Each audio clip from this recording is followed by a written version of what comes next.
বাঙালি জাতি বড় আবেগী জাতি। হুম শাক দিয়ে মাছ ঢাকতে চায়। আমাদের ইউনূস সরকারের মধ্যে কি পরিমাণ অনৈতিক সুযোগ সুবিধা নেওয়া হয়েছে। সর্বশেষ গতকালকে একটা নিউজ দিয়েছে, আমি কিন্তু গণমাধ্যমকে কোট আনকোট কথাগুলো বলছি, যে ডক্টর ইউনূস নিজে ক্ষমতা ছাড়ার ঠিক 2 দিন আগে একটা গ্যাজেট প্রকাশ করেছিলেন, যেখানে আমরা দেখলাম কালের কণ্ঠ পত্রিকা তারা বলল যে নিজেকে রাষ্ট্রের অতি গুরুত্বপূর্ণ ব্যক্তি চিহ্নিত করে রাষ্ট্রীয় যে সর্বোচ্চ নিরাপত্তা লেভেল, অর্থাৎ প্রধানমন্ত্রী প্রেসিডেন্ট যেই লেভেলে নিরাপত্তা পায় এসএসএফ এর, তিনি তার জন্য আইন সংশোধন করে 3 মাসেরটা 1 বছর করে নিলেন। কেন? কারণ তার ধারণা তিনি হয়তো ঠাপানি খাইতে পারে। আর সাংবাদিক ইলিয়াস পিনাকি আর অনেকে তো বলছে আসিফ নজরুল ইসলামদেরকে যে প্যান্ট খুলে রাস্তায় নাকি দৌড়াবে, এরকম অনেক হুঁশিয়ারি হুমকি ধামকি আছে। তো ডক্টর ইউনূস নিজের জন্য যেই সুযোগ রাখলেন বাকিদের জন্য রাখেন নাই। আর এখন ইউনূস সরকারের মধ্যে সবচেয়ে প্রভাবশালী ইশরাককে আরো পুরো বিএনপিকে নাকানি চুমানি গুতানি খাওয়ানি একটা ক্যারেক্টার ছিল আসিফ মাহমুদ সজীব ভুইয়া, যার বিরুদ্ধে শত কোটি টাকা তার এপিএস এর বিরুদ্ধে দুর্নীতির অভিযোগ থাকার পরেও তৎকালীন ইউনূস গভর্নমেন্ট অর্থাৎ ইউনূস সরকারের সময় দুদক তেমন কোনো ভূমিকা রাখেনি। কিন্তু সরকার পরিবর্তনের পরপরই দুদকে এত পরিমাণ দুর্নীতির অভিযোগ জমা পড়েছে, খোদ ডক্টর ইউনূসের নামেও 1 ডজন অভিযোগ আছে। এর পাশাপাশি এই সরকারের মধ্যে সবচেয়ে বেশি দুর্নীতির অভিযোগ আছে উপদেষ্টা আসিফ মাহমুদ সজীব ভুইয়ার মধ্যে। এখন সবকিছু মিলিয়ে আসিফ মাহমুদ সজীব ভুইয়ার ব্যাংক হিসাব তলব করাকে কেন্দ্র করে সামাজিক যোগাযোগ মাধ্যমে মন্তব্য চলছে। এক গ্রুপ যারা আসিফ মাহমুদ সজীব ভুইয়ার এই সিস্টেমের মধ্যে কানেক্টেড ছিল, ভাগ পাইছে, খাইছে, ভাই খাইছে, তো এটা তো বাস্তবতা, তাই না?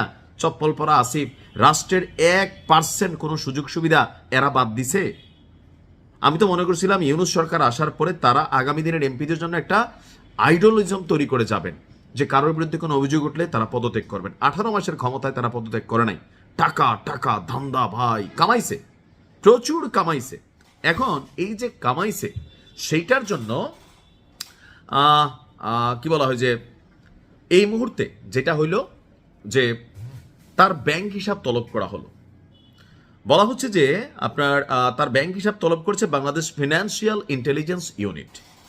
তো গতকালকে দেশের সব ব্যাংক এবং আর্থিক প্রতিষ্ঠানের কাছে এই সংক্রান্ত চিঠি পাঠিয়েছে আপনার সরকারের পক্ষ থেকে। চিঠিতে আগামী 3 কর্মদিবসের মধ্যে আসিফ মাহমুদ সজীব ভুইয়ার ব্যক্তিগত অ্যাকাউন্টের সব তথ্য নথিভুক্ত করে আর্থিক গোয়েন্দা সংস্থা বিএফআইইউতে পাঠাতে বলা হয়েছে। তো এটা কি আসলে ধরা খাবে? না ভাই, শুনেন, একটা বাচ্চা মনে বোঝে। ধরেন যে সামান্য একজন ছিনতাইকারী শেষরা যে দুর্নীতিবাজ, সেও তার বিকাশ অ্যাকাউন্টে টাকা গ্রহণ করে না, করে লামসাম যদুমধুর অ্যাকাউন্টে। তো আসিফ মাহমুদ সজীব ভুইয়ার ব্যাংক অ্যাকাউন্ট খুঁজানি আপনারা টাকা পাবেন। আসিফ মাহমুদ সজীব ভুইয়া এত পাগল তো না, কাঁচা মাছ খায় না এরা, যে ব্যাংকে কোনো ট্রানজ্যাকশন করছে। দেখা যাবে যে পুরা ব্যাংক একটা তার অ্যাকাউন্টে আপনি 2 কোটি টাকার হিস্ট্রি পাবেন না। 18 মাসের বেতন ভাতা ছাড়া এখানে কিচ্ছু পাবেন না। এরা টাকা পাঠাইছে কিভাবে, পাচার করছে কিভাবে, এগুলো আমরা আইডিয়া দেওয়া লাগবে না। যারা এই দেশে দুর্নীতি নিয়ে কাজ করে দুদক, তারাই ভালো জানে যে কে কোন সিস্টেমে খায়া ফেলে। আমরা মনে করি একটা নিট অ্যান্ড ক্লিন একটা তদন্ত হওয়া দরকার। কিভাবে এদের বিরুদ্ধে যে শত শত কোটি টাকার দুর্নীতির অভিযোগ উঠলো, এমনি উঠছে, পালাইতে চেয়েছে দেশ ছেড়ে আসিফের এপিএস, কেন? একটা সুষ্ঠু তদন্ত করে এগুলো সবকিছু জনগণের সামনে প্রকাশ করা হোক। যদি নির্দোষ মুক্ত, আর যদি দোষী হয় তাহলে টাকা বের করতে হবে। ভালো থাকুন, আসসালামু আলাইকুম।